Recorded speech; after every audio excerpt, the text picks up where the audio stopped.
10 days after fleeing their home with their 6 children, Rubina and Ali Hassan have returned to see what's left of it. Rubina says they fled when they saw groups of men setting houses on fire in the Mustafabad neighbourhood. Nothing of ours is saved. We just took our children and ran for our lives. The family is one of at least 1,700 that have been displaced in northeast Delhi. I don't know how my children will continue their studies. Everything we have worked for is destroyed. I just want all of this to be over and to start a new life. Rubina and her family have been staying with relatives. Others are taking shelter at this nearby relief camp that's been set up by student and civil society groups. Around 500 people are staying here. Everyone has a story, including these cousins, Alfia and APSARA. When we were running away, they were throwing stones, and that's when I got hurt. They burnt many shops. We were watching from the roof of the house. They even burnt our mosque.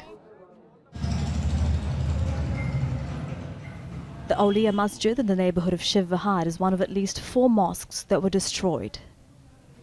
The violence began on February 23rd when fighting started between Hindus and Muslims protesting against the citizenship law that critics say discriminates against Muslims.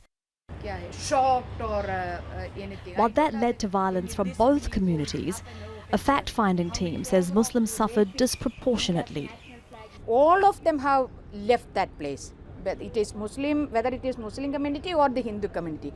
But when you look at the houses, the building, the entire houses of the Muslim community is damaged. No damage to the Hindu houses. Delhi police have arrested 1,600 people, but the families of those killed or injured say they want politicians to be held to account. A few hours before the violence started on February 23rd, Kapil Mishra, a member of the ruling Bharatiya Janata Party, said his supporters would take matters into their own hands unless those protesting against the citizenship law cleared the streets. Mishra didn't respond to Al Jazeera's request for an interview. The Delhi government has given compensation to those affected by the violence, but many who've lost their loved ones, their homes or their livelihoods because of their religion say it will take more than money for them to feel safe again. Elizabeth Puranam, Al Jazeera, Mustafabad, Delhi.